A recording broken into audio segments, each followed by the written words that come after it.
Question 3 मुझे काफी पसंद है क्वेश्चन, बिकॉज ये मुश्किल, मतलब मुश्किल तो नहीं है लेकिन आपके काफी मैक्रो की कॉन्सेप्ट्स को चैलेंज कर रहा है। Number 1, define cyclical unemployment. डेढ़ लाइन की डेफिनेशन जाएगी। What is cyclical unemployment? It is when unemployment that occurs in a recession where aggregate demand is going down and there's an economic downturn, and so firms cut down on labor and make them redundant. That's cyclical unemployment. Explain two ways in which a firms could increase productivity. ये तो बहुत आसान है, specialisation वगैरह, training, education etcetera, motivation, ये सब तो हो जाएगा। Analyse the advantages of a, ये अच्छा सवाल है। इसके ना आप अपने पास एक हेडिंग डाल लो अपने रजिस्टर में और इसको एज अ नोट बना लो। अब आपको पता है कि तो इन्फ्लेशन तो आती है, ऑब्वियसली बात है, and inflation ka aana is not the problem. The more concern is that we are more concerned about the rate of inflation. That is the problem.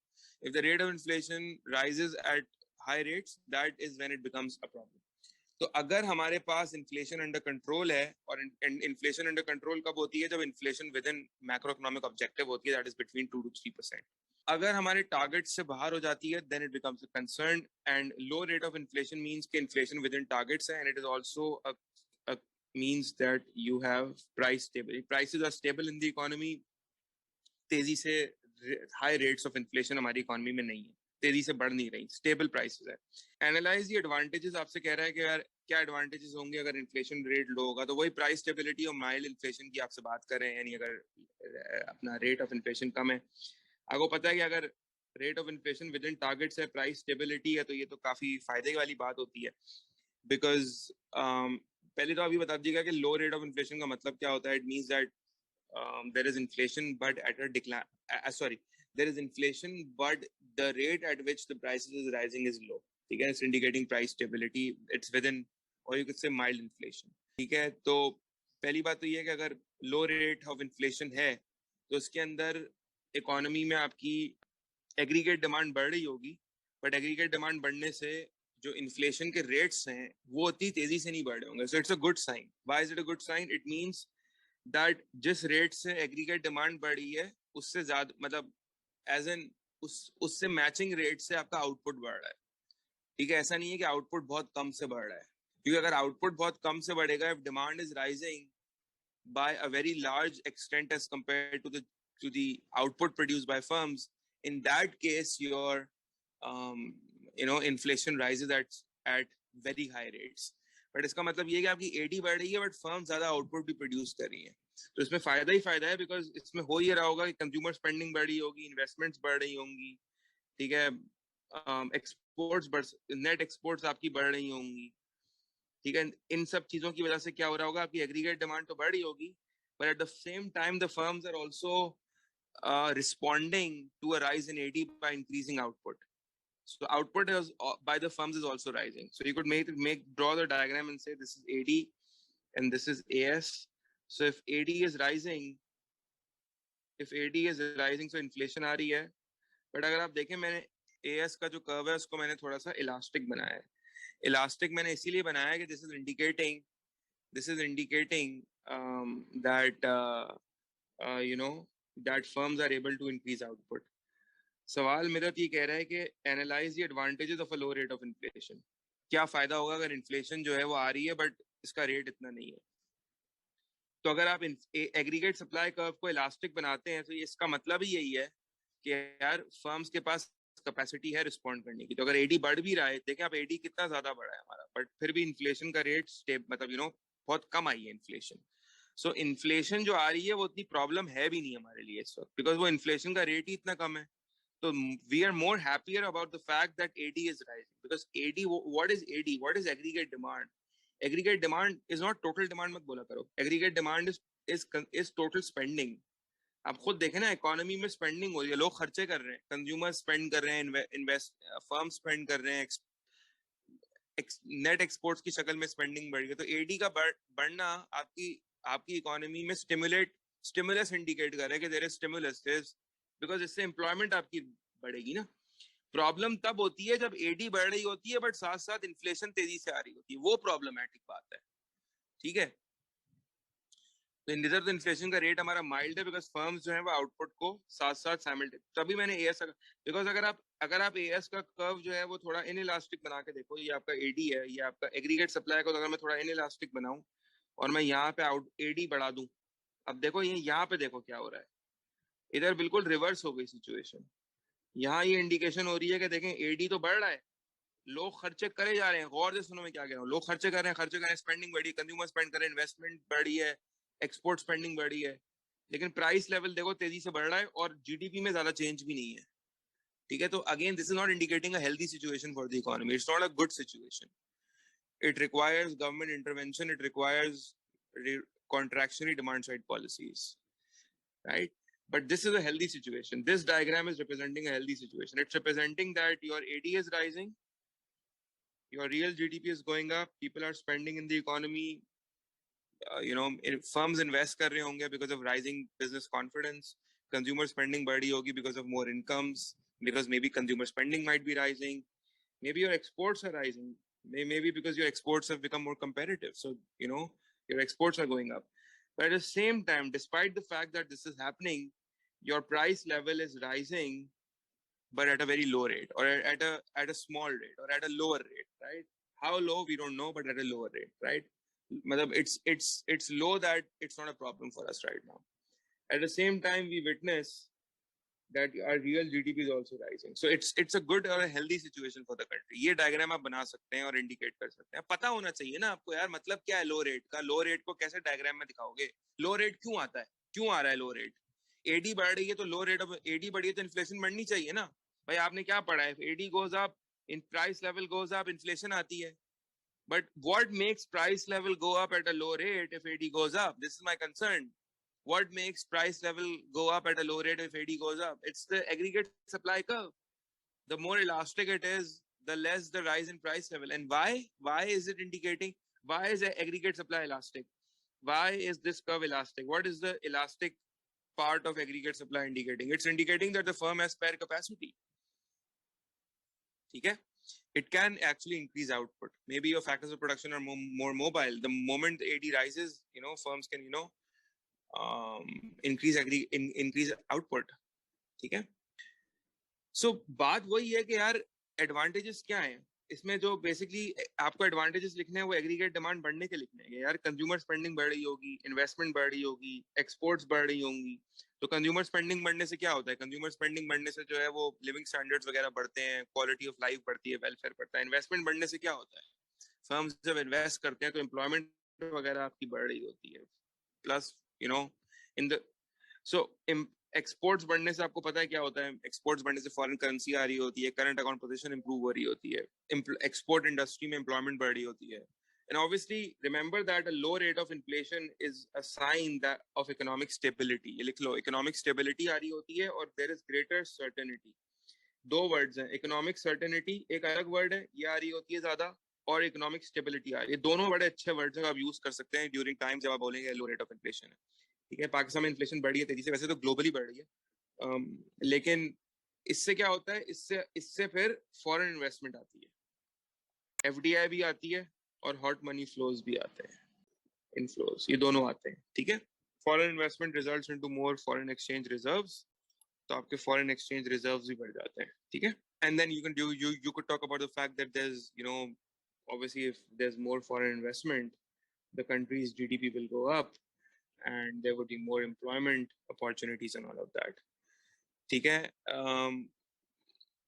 so you could talk about all these factors. ये लिख सकते हैं आप, ये जरूर लिखना कि AD बढ़ने से ना आपकी सिक्लिकल अनएम्प्लॉयमेंट गिर जाती है, ये जरूर लिखना, सिक्लिकल अनएम्प्लॉयमेंट गिर रही होती है, एंड या सही है। So also remember that अगर आप ये देखें कि इन्फ्लेशन के दो बड़े डिसएडवांटेजेस होते हैं, एक तो आपको पता है कि इन्फ्लेशन जब बढ़ती है देयर इज अ रीडिस्ट्रीब्यूशन, ये बहुत इंपॉर्टेंट बात है, रीडिस्ट्रीब्यूशन, और ये इन्फ्लेशन का बहुत बड़ा डिसएडवांटेज है यार। तुम देखो ना, मुझे बताओ पाकिस्तान में महंगाई नहीं आ रही, पाकिस्तान में कितनी महंगाई आ रही है, खासतौर पे फूड इन्फ्लेशन पाकिस्तान में तेजी से बढ़ रही है, कितनी चीजें महंगी हैं, मतलब अगर आप चाहें, मतलब रिटेल स्टोर्स पे जाके अगर आप नॉर्मल बेसिक नेसेसिटीज लाइक चावल दाल, जो नॉर्मल कंज्यूमेबल है, ब्रेड, कंज्यूमेबल आइटम्स हैं, इनकी प्राइसेस बड़े हाई रेट से इंक्रीज हुई हैं ओवर द इयर्स। तो इसका इम्पैक्ट सबसे ज्यादा किसको आता है? आपकी पुअर बिलो द, मतलब लोअर इनकम ग्रुप्स को आता है ना, अपर इनकम ग्रुप्स को तो नहीं आता। सही है, प्रिविलेज लोगों को तो नहीं आता, उनको तो फर्क नहीं पड़ता अगर 20 रुपीज जो है वो राइस बढ़ गया है, 30 रुपीज बढ़ गया। लोअर इनकम ग्रुप्स को आता है। ये इसलिए भी ये भी रीजन होता है, हम कह रहे होते हैं कि इन्फ्लेशन जब आती है, so there is a redistribution of income from poor to the rich, because the problem is that poor people are not able to increase their incomes in line with inflation. The rich people are. So income redistributes away from the poor towards the rich, right? So ये बड़ा, and this results into more unequal distribution of income. So you could say the relative poverty आपकी बढ़ रही होती है, inequality of income बढ़ रही होती है during high inflation. The rich are getting richer, the poor are getting poorer. ये लिख कर आना, और ये इन्फ्लेशन का सबसे बड़ा डिसएडवांटेज है। लेकिन क्योंकि सवाल तुमसे लो रेट ऑफ इन्फ्लेशन मांग रहा है, तुम बोलना कि यार ये प्रॉब्लम अवॉइड हो सकती है अगर इन्फ्लेशन बढ़ रही है at a very low rate, और at there is more price stability, then one of the worst consequences of inflation that every economy or state fears regarding the redistribution of income, that will not happen. तो ये लिख देना कि one of the worst consequences that will not happen. ठीक है, इसी तरीके से तुम ये भी लिख सकते हो कि यार इन्फ्लेशन के अंदर आपके अब देखो ये तो डिमांड पर इन्फ्लेशन है ना, आप ये लिख सकते हो कि यार आप ये लिख सकते हो कि यार जैसे इन्फ्लेशन के अंदर ये कहा जाता है कि आपके एक्सपोर्ट्स हैं वो अनकम्पेटिटिव हो जाते हैं, स्पेशली कॉस्ट पुश इन्फ्लेशन में, ठीक है ना। अब इन्होंने यहाँ ये तो स्पेसिफाई नहीं किया कॉस्ट पुश है डिमांड पुल है, वो तो आप दोनों, अगर इन्फ्लेशन पे क्वेश्चन आए ना तो याद रखना हमेशा कॉस्ट पुश अलग डिमांड पुल अलग बताना। तो आप बोलोगे यार अगर may be cost push inflation से आपको पता है एक्सपोर्ट्स अनकम्पेटिटिव हो जाते हैं, लेकिन क्योंकि कॉस्ट पुश इन्फ्लेशन लो रेट पे आ रही होगी, so you could say that maybe inflation, the cost push inflation is in Pakistan maybe is, let's suppose, at 3%, while in trading partners जो हैं पाकिस्तान के, जिनके साथ हम ट्रेडिंग कंपेटिटर्स जो हैं पाकिस्तान के, जिनके एज एन एक्सपोर्ट कंपेटिटर्स, उधर इन्फ्लेशन 7% है। So although Pakistan has inflation that makes Pakistan's exports a bit uncompetitive, but still it's lower than the trading competitors or trading rivals. So that's benefiting Pakistan because तभी तो लो rate of inflation हमारे लिए फायदेमंद है, क्योंकि हमारी exports अगर कम हो, अगर हमारी एक्सपोर्ट्स अनकम्पेटिटिव हो भी रही है थोड़ी बहुत, तो फिर भी क्योंकि लो रेट है इन्फ्लेशन का, तो दूसरे कंट्रीज के मुकाबले में हम फिर भी बेटर ऑफ है। ये लिख कर आना, ठीक है ना। हाँ, एक चीज ये भी मुझे बताना भूल गया कि जब इन्फ्लेशन हाई इन्फ्लेशन होती है ना, हाई इन्फ्लेशन में ये कहा जाता है कि सेविंग्स जो होती हैं वो डिस्करेज होती हैं। People don't really save a lot of money because it erodes value of savings. Why? Because the interest rate, because real interest rate goes down, real interest rate falls. Real interest rate गिर जाता है because अगर interest rate 10% मिल रहा है, लेकिन अगर inflation का rate 7% है, तो you're only better off by 3%। Real interest rate तुम्हारा 3% है। रियल इंटरेस्ट रेट क्या होता है हम देख चुके हैं। Real interest rate is your interest rate minus your inflation rate, right, और interest rate adjusted for inflation. तो रियल टर्म्स में you're only better off by 3%, although yes you're getting 10% more in interest, but then the prices are also rising by 7%, so you're only better off by 3% in real terms. Your purchasing power only goes up by 3% in real terms. So कहने का मकसद ये है कि अगर inflation का rate लो है, सही है, तो मे बी इन्फ्लेशन जो है वो 7% से नहीं बढ़ रही, मे बी इन्फ्लेशन सिर्फ 2% से बढ़ रही है या 3% से बढ़ रही है, तो उस केस में रियल इंटरेस्ट रेट आपका ज्यादा होगा ना। May be real interest rate आपका 7% होगा, 8% होगा, तो 3% तो नहीं होगा ना यार, एटलीस्ट 3% तो नहीं होगा ना। अगर पाकिस्तान में पिछले सालों में 3% तो अब तो 3% नहीं होगा ना। तो इससे क्या होगा, सेविंग्स इंकरेज होंगी, और सेविंग्स इंकरेज होना भी जरूरी है, बिकॉज जब आप पैसा सेव करते हो ना बैंक में, तो बैंक्स के पास पैसा आता है। जब बैंक्स के पास पैसा आता है तो बैंक्स की लिक्विडिटी बढ़ती है। आप सेविंग कहाँ करते हो, बैंक्स में, आप बैंक में सेव कर रहे हो आप, तो बैंक्स के पास लिक्विडिटी बढ़ती है। बैंक क्या करता है, इन पैसों से लोन आउट करता है, लेंडिंग करता है। तो बैंक क्या करेगा, ज्यादा लेंडिंग कर पाएगा, किसको, फर्म्स को, ठीक है ना। तो इन्वेस्टमेंट बढ़ेगी और उससे अगेन एडी बढ़ेगी। सो ये बात है, आप लिख सकते हो ये सारी बातें, ठीक है ना। अब आ जाते हैं पार्ट डी पे। डिस्कस वेदर और not a fall in countries unemployment rate will reduce poverty in that country. कह रहे हैं कि अगर अनएम्प्लॉयमेंट रेट आपका गिर जाता है, रेट ऑफ अनएम्प्लॉयमेंट रेट गिर जाता है पाकिस्तान में, तो क्या वो कंट्री में पॉवर्टी इसकी रिड्यूस होगी नहीं होगी? बहुत अच्छा क्वेश्चन है ये, और बिल्कुल मतलब बहुत अच्छा प्रैक्टिस क्वेश्चन है. So there's a lot that can be written, and let's I would want कि इस question को देखते हैं. So the question is कि if unemployment rate goes down, will that reduce the poverty in the country or not? So obviously जहन यही कहता है कि यार poverty गिर जाएगी. Obvious सी बात है कि discuss whether or not a fall in country's unemployment rate will reduce poverty in that country. Very good question to attempt. So how will you start this question? You will say that unemployment rate has an impact on poverty. They are obviously correlated. If the unemployment rate goes down, yes, it will reduce poverty in a number of ways. तो बस इसमें direct start करते हैं. आप बोलते हैं जी unemployment rate, fall in unemployment rate will obviously reduce poverty. तो टेक्निक भी तो है ना, पेपर भी तो टाइम पे खत्म करना है ना. तो आप बोल देंगे जी अनएम्प्लॉयमेंट रेट अगर कंट्री का गिरेगा तो पॉवर्टी लेवल्स गिरेंगे. पॉवर्टी वैसे भी दो हैं, एक रिलेटिव है, एब्सोल्यूट है, तो दोनों पे बात करनी पड़ेगी. पहली चीज तो ये कि जब अनएम्प्लॉयमेंट रेट गिरेगा ना, अगर आप ये कह रहे हैं कि अनएम्प्लॉयमेंट रेट गिरने से आप कहते हो पॉवर्टी रिड्यूस हो जाएगी, तो क्यों? अब इसकी चेन ऑफ एनालिसिस हम बनाएंगे. हम इसे क्या बनाएंगे? हम बोलेंगे क्या होगा, हम बोलेंगे जब अनएम्प्लॉयमेंट रेट गिरेगा तो ऑब्वियसली बात है इनकम्स बढ़ेंगी, because now more people will be employed. Maybe more people are structurally employed, maybe more people are now frictionally employed, maybe more people are cyclically employed, right? So in any case incomes will rise, national income will go up. ठीक है. तो अगर unemployment गिरेगी तो आपकी जो national income है वो क्या होगी? आपकी नेशनल इनकम बढ़ जाएगी. सही है. नेशनल इनकम जब बढ़ेगी, ऑब्वियसली एम्प्लॉयमेंट बढ़ी है, people have now more jobs, national income बढ़ेगी, it will reduce poverty. You could say that it will reduce absolute poverty, but absolute poverty की definition आपको देनी होगी. ठीक है. You could say that absolute poverty will, because this is an economic term, you could say that absolute poverty, what is absolute poverty by the way? Absolute poverty is when people are not even able to afford basic necessities. So according to the international organizations, it occurs when people earn less than $1.5 to $2 a day.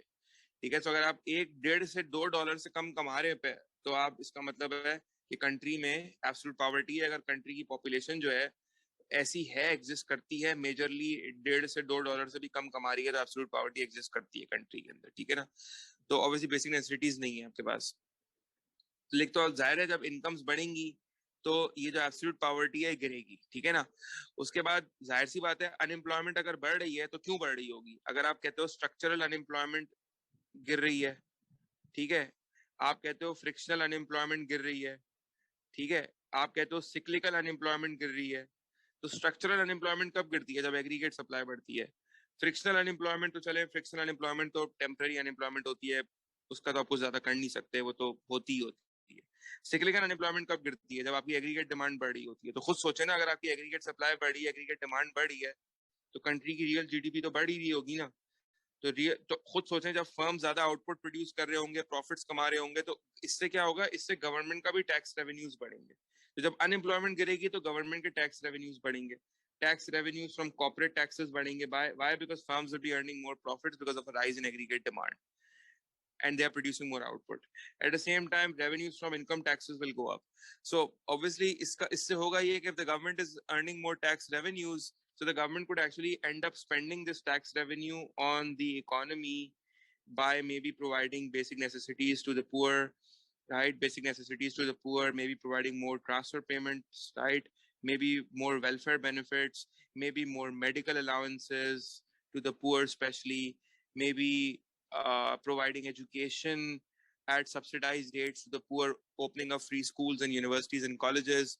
So इससे क्या होगा? Again इससे भी तो poverty गिरेगी ना. अगर आपका बच्चा, गरीब का बच्चा जाएगा फिर स्कूल वगैरह और अफोर्ड कर सकेगा, हेल्थ अफोर्ड कर सकेगा, हेल्थ कार्ड्स होंगे उसके पास, हेल्थ, तो ऑब्वियसली पॉवर्टी लेवल्स गिरेंगे. बिकॉज अगर आपकी हेल्थ ही इतना महंगा है, एक बेचारा गरीब आदमी जो है वो हेल्थ और एजुकेशन पे सारा पैसा अगर आप हेल्थ और एजुकेशन पे लगा दोगे, तो फिर अपने घर में खाने पीने का सामान कहाँ से लाओगे? तो इसलिए पॉवर्टी लेवल्स आपके गिर जाते हैं जब गवर्नमेंट स्पेंड करती है इकोनॉमी के ऊपर, तो आपकी पॉवर्टी लेवल्स गिरेंगे. तो ये तो आपने बोल दिया कि यार पॉवर्टी लेवल्स इसलिए करेंगे. ठीक है ना. तो अब ज्यादातर अब ये टैक्स रेवेन्यू तो किसी के वहमो गुमान में भी नहीं आया होगा कि टैक्स रेवेन्यू से भी लिंक कर, तो लिखना होगा ना, सोच देगा. इकोनॉमिक्स में अच्छा आंसर लिखने के लिए आपको सोचना पड़ता है, और फौरन दिमाग में नहीं आएंगे आपके पॉइंट्स. इसके लिए आपको सोचना पड़ता है. अच्छा, आउटपुट बढ़, और देखो जब भी जीडीपी एडी बढ़ेगी ना, जीडीपी एडी और एएस बढ़, टैक्स रेवेन्यू तो वैसे भी बढ़ेगा ना, और टैक्स रेवेन्यू का इटसेल्फ इतना बड़ा कनेक्शन है बिकॉज आप इसको वेलफेयर से कनेक्ट करते हो। सवाल पॉवर्टी पे है तो क्योंकि आप इसको कनेक्ट करके स्ट्रॉन्ग पॉइंट बना सकते हो।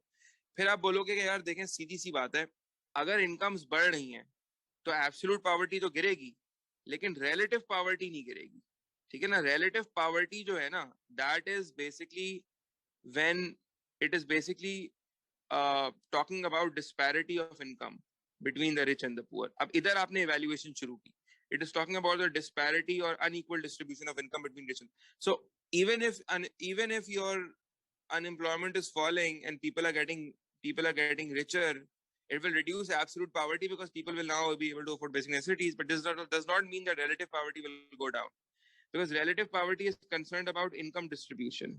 And if income increases, guys, if income levels go up in the economy, this does not automatically qualify that, this does not automatically mean that the gap between the rich and the poor will go down as well. Actually, the government has to work towards reducing relative poverty or income distribution, because we have already seen, हम देख चुके हैं कि developed countries जो है ना, develop countries हम देख चुके हैं कि डेवलप कंट्रीज के अंदर नेशनल इनकम बहुत ज्यादा होती है, जीडीपी बहुत ज्यादा होती है, एम्प्लॉयमेंट ज्यादा होती है, बट इन कंट्रीज के अंदर रिलेटिव पॉवर्टी भी ज्यादा होती है। इन कंट्रीज के अंदर एब्सोल्यूट पॉवर्टी नहीं होती बट रिलेटिव पॉवर्टी होती है, ठीक है ना। तो रिलेटिव पॉवर्टी को कम करने के लिए गवर्नमेंट अलग किस्म के स्टेप्स लेती है, डिस्पैरिटी के रिच और पुअर में गैप कम हो, ये एक अलग, इसके लिए गवर्नमेंट अलग स्टेप्स लेती है, राइट। सो यू कुड, सो दूसरी चीज ये कि देखें तो रिलेटिव, सो बात ये है कि रिलेटिव, तो आगे रिलेटिव पॉवर्टी की आपने बात कर ली, उसके बाद weather a fall in countries, देखें अब सोचना शुरू कर, इसके लिए सोचना, ये आंसर है, सोचना होता है इसमें। अब देखो ना, एग्जामिनर जो रट्टा वाले आंसर्स है ना, वो आपके 4-6 मार्क्स में चेक कर लेता है। जो बच्चे नोट्स वोट्स पढ़ के आ जाते हैं ना, नोट्स पढ़ के याद कर लिए फला नोट्स, ये नोट्स वो नोट्स, तो वो 4-6 मार्क्स में ही अपने आप को प्रूफ कर सकते हैं। वो 8 मार्कर्स में ना उनको अपने आप को प्रूफ करना मुश्किल हो जाता है क्योंकि वो इवैल्यूएशन में फंस जाएंगे। आप इसमें देखो, एक ऐसा पॉइंट मैं आपको बताऊंगा, आपको आप बोलोगे यार ये तो हमारे जहन में आएगा ही नहीं एग्जाम में, वो ये कि जब आप अनएम्प्लॉयमेंट रेट की बात कर रहे हो ना, अब आपको पता है अनएम्प्लॉयमेंट भी तो कितनी सारी है। अनएम्प्लॉयमेंट सिक्लिकल अलग है, ठीक है, सीजनल अलग है, फ्रिक्शनल। जब भी तुम्हें कोई एग्जाम में टॉपिक आए, मिसाल के तौर पे टैक्स, उसके चार, आपको पता है 3-4 तरह के अलग अलग टैक्सेस हैं, कॉर्पोरेट इनकम, इम्पोर्ट टैक्स, फला फला सेल्स टैक्स। तो उसको ब्रेक करके सोचो कि यार इसका इम्पैक्ट कहाँ होगा। इसी तरह अनएम्प्लॉयमेंट भी तो बहुत सारी है, सिक्लिकल अलग, सीजनल अलग, फ्रिक्शनल अलग। तो भाई कौन सी अनएम्प्लॉयमेंट गिर रही है ये भी तो देखो। और मेरी बात सुनो, खुद सोचो 2 मिनट के लिए कि यार अगर आपकी seasonal unemployment, may be seasonal unemployment is going down, सही है, आप बोलते हो यार सीजनल अनएम्प्लॉयमेंट गिर रही है, तो सीजनल अनएम्प्लॉयमेंट तो वैसे भी उससे इतना कोई फर्क नहीं पड़ता। मतलब एज इन सीजनल अनएम्प्लॉयमेंट का मतलब क्या है? सीजनल अनएम्प्लॉयमेंट का मतलब है कि आपकी जॉब्स जो है वो सीजनल है। सो लेट सपोज हम एक ऐसे मुल्क में रहते हैं जहाँ ज्यादातर जॉब सीजनल होती है, ठीक है, जब सीजन आता है तो वहां जॉब्स आती है। तो सीजनल अनएम्प्लॉयमेंट गिरने से मतलब पॉवर्टी कैसे कम हो जाएगी? पॉवर्टी तो गिरेगी जब ओवरऑल नेशनल इनकम बढ़ेगी। और कुछ अनएम्प्लॉयमेंट तो वैसे भी सीजनल है ना, इसका सीजन आएगा तो होगी, नहीं आएगा तो नहीं होगी। तो सीजनल अनएम्प्लॉयमेंट अगर गिर रही है तो इससे पावर्टी लेवल्स जो है वो, आपकी इकोनॉमी की पावर्टी लेवल्स इंप्रूव हो जाए टू एन एक्सटेंड कि आपकी इकोनॉमी के इंडिकेटर्स ऑफ लिविंग स्टैंडर्ड बढ़ जाए। ये थोड़ा सा बात हजम करना मुश्किल है, ठीक है जी, ऐसा होगा नहीं। तो एक तो आपने ये बात करी, उसके बाद जो नेक्स्ट आप बात कर सकते हैं वो आप बात कर सकते हैं कि यार आप ये बोलें कि आई मीन एज इन हो सकता है in not in every country absolute poverty में fall, right. You could also mention कि यार not in every country absolute poverty में fall, right. In some countries absolute poverty में still persist because maybe the absolute poverty was so significant that a fall in unemployment rate was not enough to reduce that absolute poverty. बिल्कुल सही point है। तो इस तरीके से सोचा करो, एक्सटेंड पे आ जाओ, एक्सटेंड पे सोचो। इसी से हम रेट ऑफ इन्फ्लेशन, हम इन्फ्लेशन में कहते हैं ना, depends upon the rate of inflation. तो अनएम्प्लॉयमेंट के रेट पे बात करो, अगर एब्सोल्यूट पॉवर्टी की, अगर वो पॉवर्टी की बात करे तो आप बोल सकते हो यार भाई नहीं हो रही ना रिड्यूस एब्सोल्यूट पॉवर्टी, जरूरी तो नहीं है रिड्यूस हो जाए, हम तो नैरेटिव बोल रहे हैं हाँ हो जाएगी, बट नहीं भी हो सकती ना, ठीक है। और बात ये है कि देखें पॉवर्टी लेवल्स जो होते हैं ना, बहुत से लोग जैसे for example people who are mentally और फिजिकली और मे बी डिसेबल, फॉर एग्जांपल अगर हम डिसेबल्ड लोगों की बात करें तो बेचारे डिसेबल्ड लोग जो हैं वो तो वैसे भी लेबर फोर्स में नहीं आते और वो तो वैसे भी पुअर ही रहते हैं, वो तो गवर्नमेंट फंडिंग पे डिपेंड, ट्रांसफर पेमेंट्स पे डिपेंडेंट होते हैं। तो उनकी जो पावर्टी लेवल्स हैं उनके लिए उनकी पावर्टी तो वैसे भी कम नहीं होगी ना, तो आप उस पर बात कर सकते हैं कि पावर्टी, अगर पावर्टी की हम बात करें तो पावर्टी में भी तो हमारे पास दो तीन ब्रैकेट्स बनते हैं ना, एक लो एक एक जैसे हम कहते हैं ना मिडिल क्लास है, एक लोअर मिडिल क्लास है, एक पुअर है, एक तो बहुत ही पुअर है। तो फिर आप इवैल्यूएशन के अंदर ना उस डिफरेंसेस पे भी बात कर सकते हैं, as an okay fine poverty can be broken down into, not okay fine we are breaking down poverty into absolute and relative, but also we are breaking down poverty into people who are very poor and relatively less poor. So you could say that okay fine maybe the disabled people or people who are maybe mentally and physically challenged, they may still suffer from poverty, right? They may still remain poor because unemployment rate, because उनको तो job, भाई वो जो disabled लोग हैं, वो जो disabled लोग हैं वो तो लेबर फोर्स का पार्ट ही नहीं है, वो जॉब ही नहीं कर सकते, तो वो तो लेबर फोर्स का पार्ट ही नहीं है, तो वो तो बेचारे पुअर ही रहेंगे ना। अब एक हैंडीकैप्ड बंदा है, वो तो फिजिकली मेंटली हैंडीकैप्ड है, वो तो जॉबलेस ही रहेगा। और बात जॉबलेस की है नहीं, वो तो लेबर फोर्स का पार्ट ही नहीं होगा। हम अनएम्प्लॉयमेंट में पढ़ चुके हैं, अनएम्प्लॉयमेंट के चैप्टर में, they are not willing and able to work, ना वो कर सकते हैं ना वो करना चाहेंगे काम, तो वो तो गवर्नमेंट ट्रांसफर वेलफेयर बेनिफिट्स पे पढ़ रहे होंगे, तो उनकी तो पावर्टी वैसे भी कम नहीं होगी। तो एवेल्युएशन में आप ये लिख सकते हो कि hold on a second, evaluation का मतलब क्या है, आप कह रहे हो होल्ड ऑन अ सेकंड, एक मिनट रुक जाए आप, ठीक है माना पावर्टी कम होगी बट उनकी पावर्टी कम नहीं होगी। तो आपने नैरेटिव चैलेंज कर दिया बेसिकली एक तरह से। एक और नैरेटिव चैलेंज कैसे कि भाई पावर्टी रिड्यूस करने के लिए अनएम्प्लॉयमेंट रेट इनफ नहीं है रिड्यूस करना, पावर्टी को रिड्यूस करने के लिए बहुत सारी और भी चीजें और भी फैक्टर्स हैं जो कंसिडर करने होंगे, खाली डिसेबल्ड लोगों का नहीं। व्हाट इफ पीपल आर, और जैसे फॉर एग्जांपल रिटायर्ड जो लोग थे, ये लोग भी तो जो हैं वो या प्रिजनर्स हैं, प्रिजनर्स और रिटायर्ड, याद है हमने कहा था कि they are also not part of labour force. So अगर अनएम्प्लॉयमेंट रेट गिर रहा है तो ये बेचारे रिटायर्ड लोग वगैरह तो ये तो डिपेंडेंट ही रहते हैं ना, सही है ना। तो I mean if these retired people are poor they will remain poor because इनको तो जॉब अब नहीं मिलने वाली, तो लेबर फोर्स में नहीं आने वाले। So again you could say that okay fine what about these people, consider them also, poverty in general will reduce, और ये प्रॉब्लम वर्स होगी, this problem will actually B verse if the average age of the country is high, by the way। ये point अभी मेरे जहन में आया कि अगर एवरेज एज कंट्री की ज्यादा है, नहीं आप मुझे बताएं एग्री करते हैं इस बात से, बिकॉज अगर एवरेज एज कंट्री की ज्यादा है because of a low death rate और may be better health care systems, तो फिर ये प्रॉब्लम ज्यादा वर्सन होगी बिकॉज पीपल जब रिटायर हो जाएंगे अल्टीमेटली, तो एवरेज एज ज्यादा है तो people will get retired, right. The problem can actually B verse, you could also right that. और इसमें आप क्या लिख सकते हैं, और इसके अंदर आई थिंक मुझे तो ये पॉइंट समझ में आ रहे हैं।